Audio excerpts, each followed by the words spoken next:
जय श्री राधे कृष्ण साथियों, आज फिर उपस्थित हुआ हूँ एक बहुत ही ज्ञानवर्धक और नई वीडियो के साथ। आशा करता हूँ कि आपको बहुत पसंद आएगी। जय श्री राधे कृष्ण। जय श्री राधे कृष्ण साथियों, आपके अपने चैनल सनातन ज्ञान में एक बार फिर से आपका बहुत बहुत स्वागत है। भगवान श्री कृष्ण और राधा रानी की कृपा आप पर और आपके पूरे परिवार पर सदा बनी रहे। साथियों, एक बार फिर हाजिर हूँ एक बहुत ही ज्ञानवर्धक वीडियो के साथ। साथियों, आप यदि हमारे चैनल पर पहली बार आए हैं और हमारी वीडियो को पहली बार देख या सुन रहे हैं तो वीडियो को एक लाइक करके चैनल को सब्सक्राइब कर लीजिए ताकि हमारी आने वाली ऐसी ही ज्ञानवर्धक वीडियो आपके पास सबसे पहले पहुंच सकें।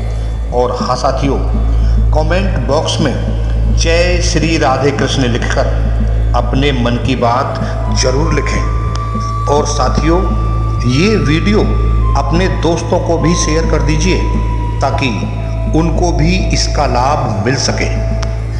मेरे प्यारे भक्तों, आज मैं आपको भगवान श्री बांके बिहारी जी की ऐसी कथा सुनाऊंगा जिसे सुनने मात्र से ही आपके जीवन में सुख और शांति की प्राप्ति होगी। मेरे प्यारे भक्तों, आज मैं आपको भगवान श्री बांके बिहारी जी की एक अद्भुत कहानी सुनाऊंगा। इस कथा के माध्यम से आप जानेंगे कि भगवान श्री बांके बिहारी जी ने अपने एक भक्त का कैसे उद्धार किया। आप यदि बांके बिहारी जी के भक्त हैं और ईश्वर भक्ति में पूर्ण विश्वास रखते हैं तो ये वीडियो पूरी जरूर देखना और कहानी पूरी जरूर सुनना, क्योंकि बांके बिहारी जी की इस कथा को बीच में छोड़ने से पाप लगता है। इसलिए आप ये कहानी पूरी जरूर सुनना। साथियों, भगवान श्री बांके बिहारी जी की ऐसी कथाओं का जो भक्त श्रवण करते हैं तो बिहारी जी की कृपा उन पर बरसती है। तो साथियों, ज़्यादा देरी न करते हुए भगवान श्री बांके बिहारी जी की एक सच्ची कथा हम आपको सुनाते हैं। मेरे प्यारे भक्तों, एक जुअल नाम का व्यक्ति था जो राजस्थान का जयपुर का रहने वाला था और जो लाख की चूड़ियों का व्यापार करता था। उसका काम धंधा बहुत अच्छा चल रहा था और घर में धन धान्य की कोई कमी नहीं थी। लेकिन साथियों, समय बदलते देर नहीं लगती। किसी कारण से उसके व्यापार में घाटा होने के कारण उसका धंधा चौपट हो गया। जब उसका व्यापार बहुत अच्छा चल रहा था और उसके पास बहुत सारा पैसा था तो सभी रिश्तेदार और जान पहचान वाले उससे बहुत प्रेम करते थे और हमेशा उससे मिलने जुलने आते रहते थे और उसके घर वाले भी उसे बहुत प्रेम करते थे। जब उसका व्यापार खत्म हो गया और पैसे की कमी हो गई तो सभी लोग उसे धुतकारने लगे। अब वो बहुत परेशान रहने लगा।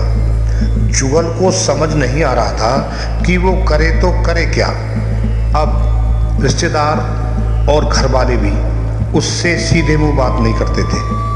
अब तो वो जीवन से निराश हो चुका था और जीना भी नहीं चाहता था। एक दिन जुगल अपने दोस्त के घर पर गया और अपनी सारी कहानी दोस्त को बताने लगा।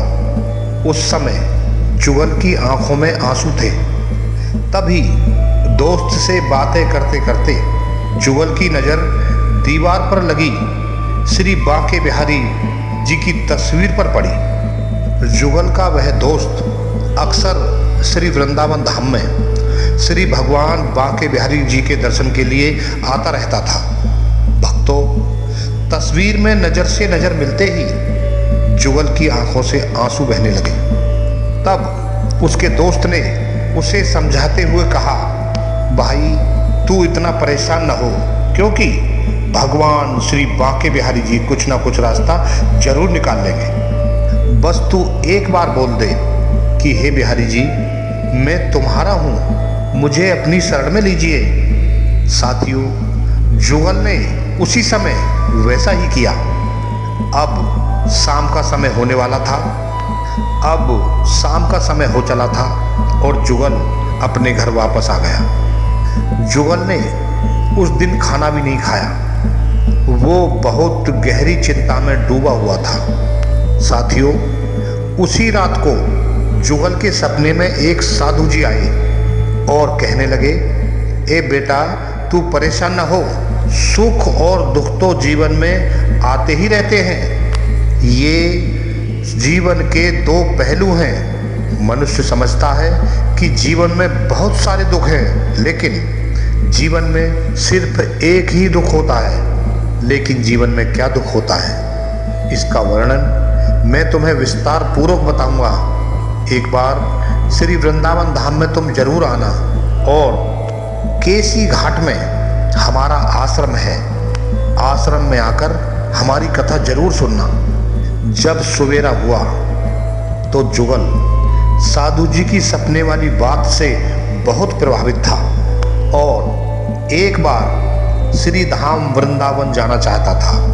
उसने अपने दोस्त से कुछ पैसे उधार लिए और श्री धाम वृंदावन के लिए चल पड़ा।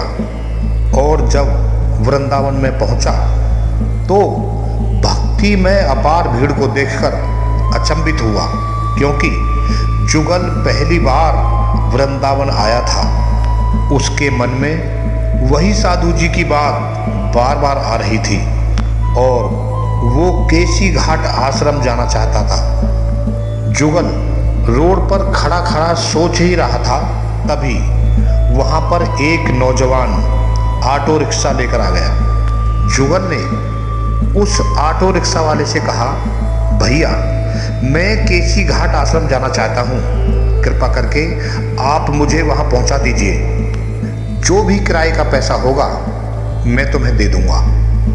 उस युवक ने जुगल को ऑटो रिक्शा में बिठाया और केसी घाट आश्रम पहुँचा दिया।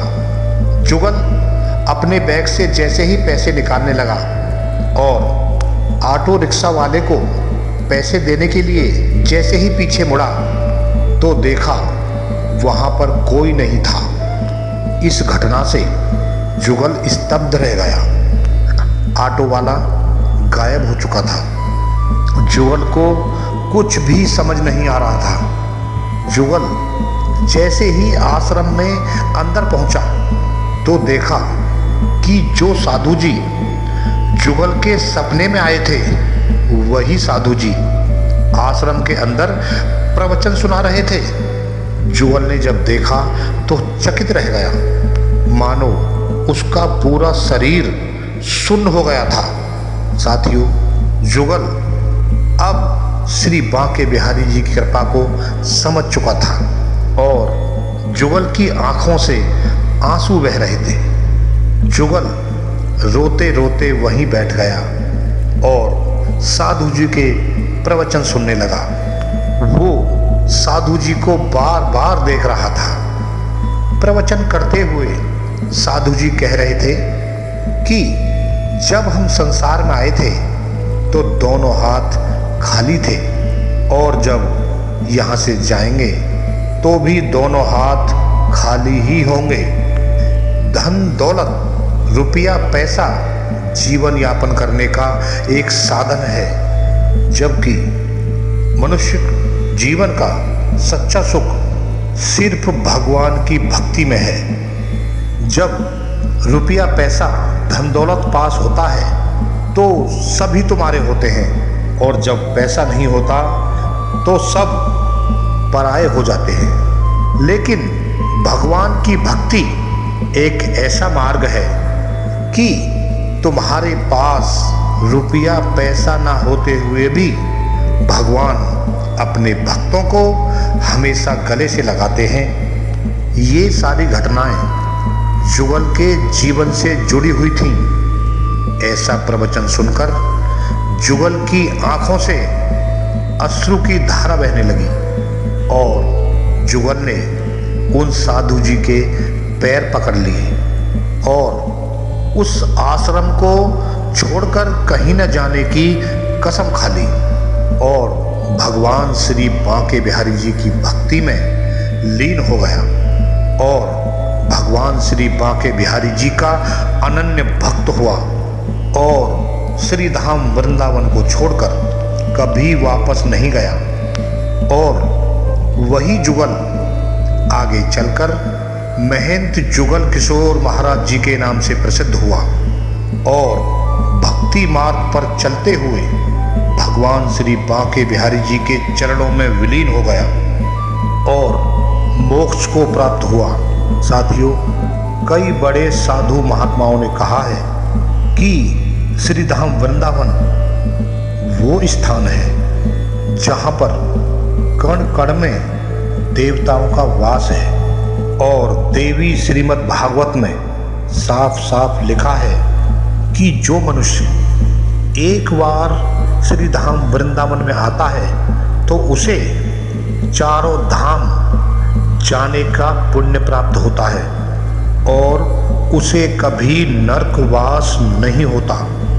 इसीलिए बड़े साधु संत वृंदावन को छोड़कर स्वर्ग में भी जाना नहीं चाहते और उन्हीं के द्वारा, उन्हीं की वाणी के द्वारा कही गई 2 लाइनें मैं आपको बताता हूं। पुण्य का प्रताप उदय होता कई जन्मों का, पुण्य का प्रताप उदय होता कई जन्मों का, एक बार ब्रज में मनुष्य जब आता है, सेवा कुंज बंसी बट काली दह देख देख, सुख के आनंद में वो ऐसे समाता है, कामना न रहती किसी बात की उसे और सुरपुर के विमान को यूं कहकर फिराता है।